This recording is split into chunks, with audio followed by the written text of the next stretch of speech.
Welcome, everyone, and thank you for joining us today for our webinar on biliary atresia screening in Ontario. My name is Margot Wilson. I am the Clinical Content Specialist for Biliary Atresia at Newborn Screening Ontario. I'm a registered nurse with a 26-year career in NICU prior to joining Newborn Screening Ontario. Here are our learning objectives for today's webinar. Also, just to warn everyone, I imagine some of you are attending during your lunch. This is a talk about poop. Just to let you know, myself and Dr. Brisiak, the other speaker today, have no conflicts of interest to disclose.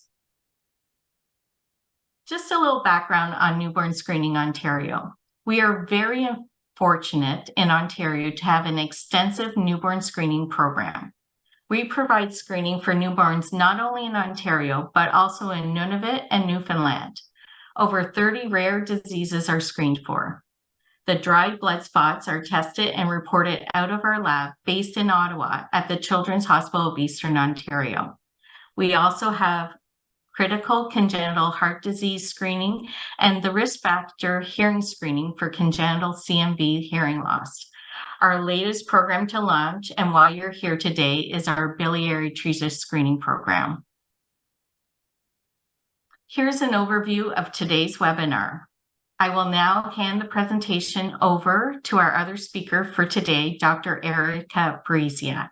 She's an academic neonatologist at CHEO and the Ottawa Hospital, also an associate professor at the Faculty of Medicine at the University of Ottawa. She's the medical lead for the biliary atresia screening program and the critical congenital heart disease program at NSO. Thanks, Margot. And welcome, everybody. So nice to see that we've got a lot of interest across the province about to learn about this new program. We're very excited. Launched in January, and I'll go through some of the background just to refresh you on what biliary atresia is and why our screening program is structured the way it is. And then Margot will take over talking about the program again.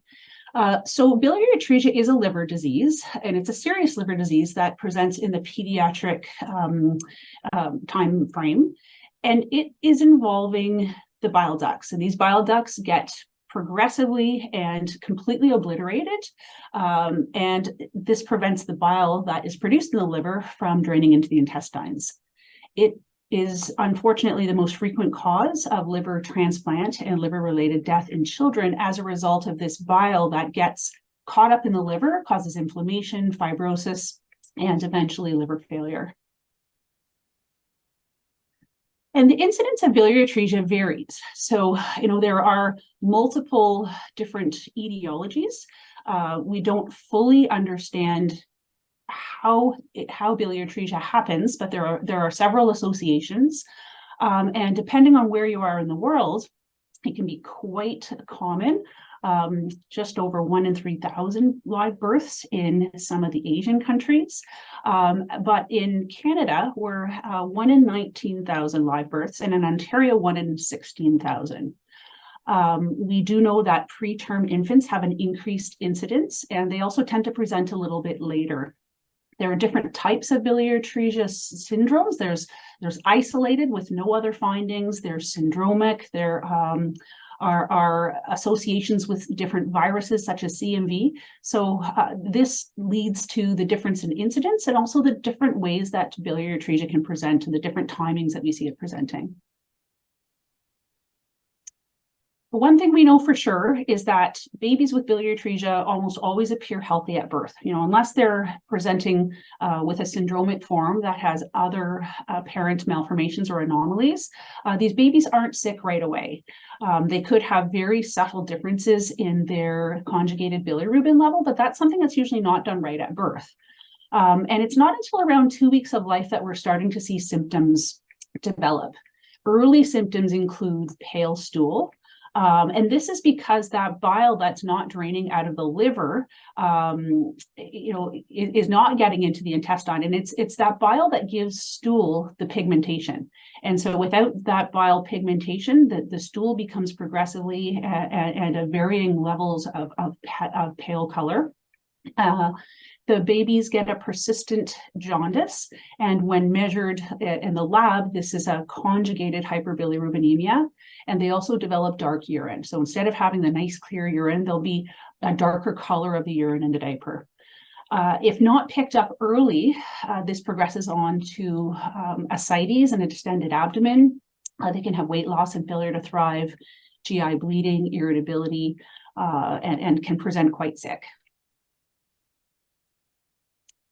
The treatment for biliary atresia is surgical, and the procedure is called the Kasai procedure, or a hepatoportoenterostomy.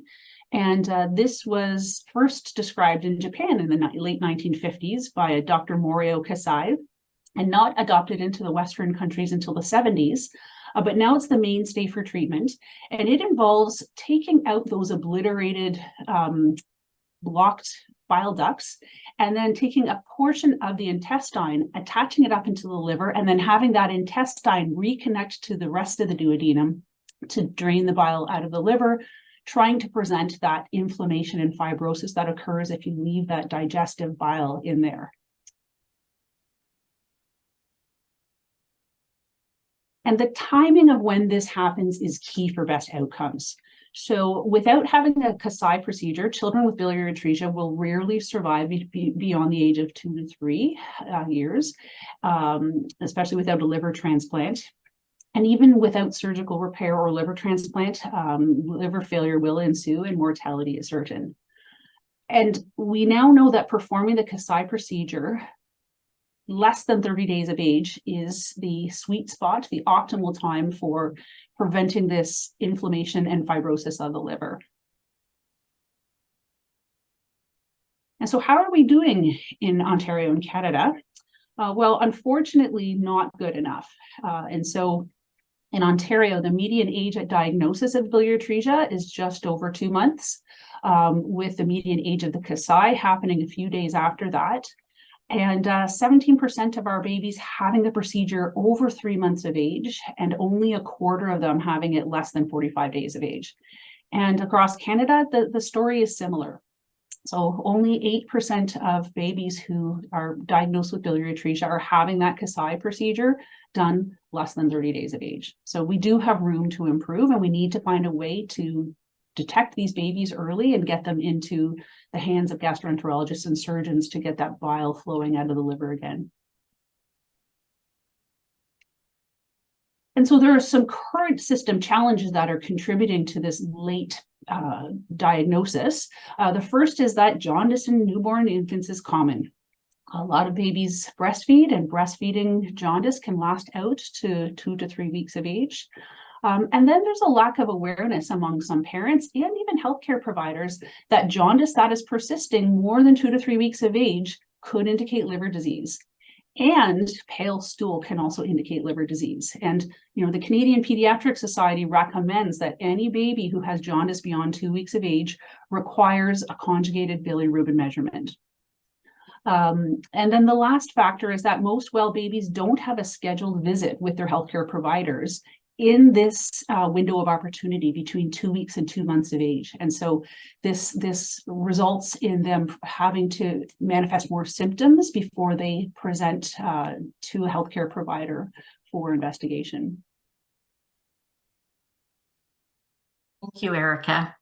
So I'm going to take over now to tell you about the Biliary Atresia Screening Initiative. We're so proud of this new screening and the collaboration across the province that is ongoing. For the first time, families are the screeners during routine diaper changes using the infant stool color card, or as we call it for short, the ISCC.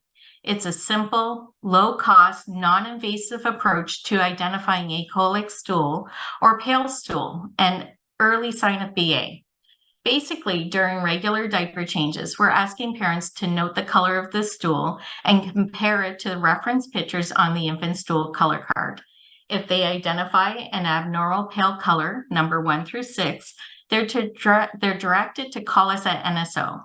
This leads to earlier diagnosis, treatment, and overall better outcomes for Ontario babies with BA. This is new to Ontario families, but as Dr. Biliary mentioned, there are other countries that have had this in place for a while. It's been in Japan since 1994 and Taiwan since 2002. You can see other European countries have also put screening programs into place on the slide. We are the second province in Canada to launch BA screening using the infant stool color card. British Columbia started in 2014. What all the programs have seen is a significant improvement in time to surgical intervention and their post-Kasai liver survival rates. For example, in Taiwan, they've had no Kasais performed over 90 days of age, and the post-Kasai liver survival rates have almost doubled. So here's our card.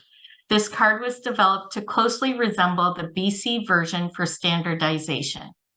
Every family receives an infant stool color card shortly in the days after birth with instructions on how to screen and what to do next.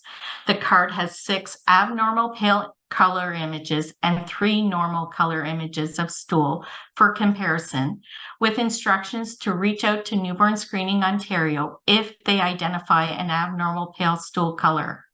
The back of the card has general information about biliary atresia, screening, and the next steps. It's provided in both English and French. We also have available translations of the screening instructions into over 30 languages. These translations are an assisted guide to be used with the original card for color accuracy. Your help with guiding your families through the process outlined in the card would be most appreciated. There may be a tendency for families to reach out to you as their trusted healthcare provider. No worries, just redirect them to us at NSO or contact us directly. We'll reach out to the family for the next steps. So screening should be easy. Parents are given the infant stool color card and instructions at their delivery hospital or by their midwife. They compare their infant stool color card to the color images on the infant stool color card. If they see pale stool, they contact us. Once they've reached out to us, we will confirm pale stool, and then we refer them to a pediatric gastroenterologist or hepatologist who arranges an urgent direct or conjugated bili to be done and interpreted by the gastroenterologist. Here are the ways the families can contact us. They can phone us, email, or go online through a portal on NSO's website, or even scan the QR code that's on the cards. The NSO website portal will capture basic demographics, contact information, and stool information. For our families that do not speak English or French, we do use CHIO's voice translation services for our communication with the family, so they'll still have timely access to care and our services. Altogether, we had to come up with different methods for families to get in touch with us while being mindful of any barriers for the families. For example, those who might not have an internet or an internet-enabled device. Next comes the diagnostic workup. As mentioned previously, the first step is to do a direct or conjugated bilirubin levels to confirm cholestasis. Then, depending on that level, the next steps include diagnostic tests that will be done to sort out the cause of cholestasis. BA is the leading cause of cholestasis in newborns, but there are other causes which are listed here on the slide. Here's a visualization of the screening workflow. Infant stool color cards are distributed to the families. The in-home screening starts by families. If there's a concern, the families reach out to us at NSO. The referral to a GI specialist is placed with the first step blood work arranged, and we're helping the family and the Academic Health Science Center navigate this process. Cholestasis is confirmed or ruled out. If confirmed, families are then connected to the right specialist to do the next diagnostic steps. All babies born in Ontario are screened. If you have a client or patient admitted to the hospital, the screening does not stop. We want families to continue to screen wherever they may be, and our level 2s, NICUs, inpatient peds wards are involved and aware of the screening process. As mentioned, premature infants do need screening 4 weeks after their due dates due to the higher incidence and potentially later presentation of BA. We officially launched in January 2023, and the response has been positive. From our delivery hospitals and midwifery practices, they've said it was easy to implement and a great resource for new parents. Parents have told us they're grateful to have someone to call. The card was easy to use, and they wish they had one for their first baby. Since we've launched, we've had over 200 contacts from families. 40% were unrelated to pale stool, and we know we'll get those calls, and that's okay. Of the 60% related to pale stool, 89 were screen negative after investigation, which includes reviewing photos of stool and inquiring about jaundice. 11% were screen positive and referred to the GI specialist at the Pediatric Academic Health Science Center. Since this is a unique screening program where parents are the screeners, we had to be innovative getting the message out to families about this rare disease and the screening program. So with the expertise of a marketing firm, Newborn Screening Ontario launched static ads about biliary atresia screening on Facebook and Instagram, targeting young people 25 to 45 with specific interests such as pregnancy, parents, new baby items. There was an English and French campaign that ran for about a month, and then an ethnic audience campaign with translated ads into simplified Chinese, Punjabi, Arabic, and Tagalog. The other exciting partnership is with social media influencers who were vetted to ensure they align with NSO's messaging and brand. I would like to share one example with you. Did you know that baby's poop should be monitored during their first month of life? If a baby has stool that's pale in color, there's a possibility they could have biliary atresia, a rare but serious condition of the liver. So how do you tell the difference between a healthy and unhealthy poop? Newborn Screening Ontario has created these infant stool color cards for families with newborns in Ontario to bring home from the hospital. During every diaper change, all you have to do is reference the card and compare it to your baby's poop. Now, although this sounds a bit intimidating, NSO is here to support you and has taken the question out of the equation when it comes to your baby's poop. Now the only question is, who's taking on this next diaper change? Come and eat! Did you know that baby's poop? So this involves everyone, and for this to work, we need to work together, and you're really the key for families as a first contact in your practice. How can you help families screen? Simply, we're asking you to ensure that infant stool color card be provided for every baby born in Ontario. The main source will be their birth hospital or midwifery practice. But if you can inquire when you see newborn babies, if they've had their infant stool color card given, that would help us significantly. We also are providing a supply to yourselves if you would like. And to help you, we've produced a script for biliary atresia screening that outlines all key messages. And this will be included in launch kits that you've requested. If families find a stool that is pale in color, it's important for them to contact our team using one of the methods listed on the infant stool color card. Regardless of how they choose to contact us, we'll be in touch with them within 1 business day to conduct a telephone assessment. If families bring concerns directly to you about pale stool, we ask that you redirect them to contact us. Then we'll screen and refer any screen positives. The system is set up to make this a quick process. As you now know, timing is key. We are connecting families to the right specialists in the right time frame. There are a variety of resources available on our website. Any material that is directed to English will be available in French and English. As we mentioned, we've also translated the written content of the infant stool color card into 30 languages. These translations are available to download from our website. However, it should be used with the original printed color copy of the infant stool color card. This is to ensure the same color accuracy across the board, since colors may appear different depending on the printer or monitor that is used to display the translated copy. On our Biliary Atresia website screening portal, you can expect to find more information about the disease, frequently asked questions for parents and healthcare providers, and more materials for both parents and healthcare providers. To get your own supply of infant stool color card, if you haven't already reached out to us at NSOBA, just send us an email. We will be sending these out early December, and the kits are free of charge. Let's just recap the important key messages.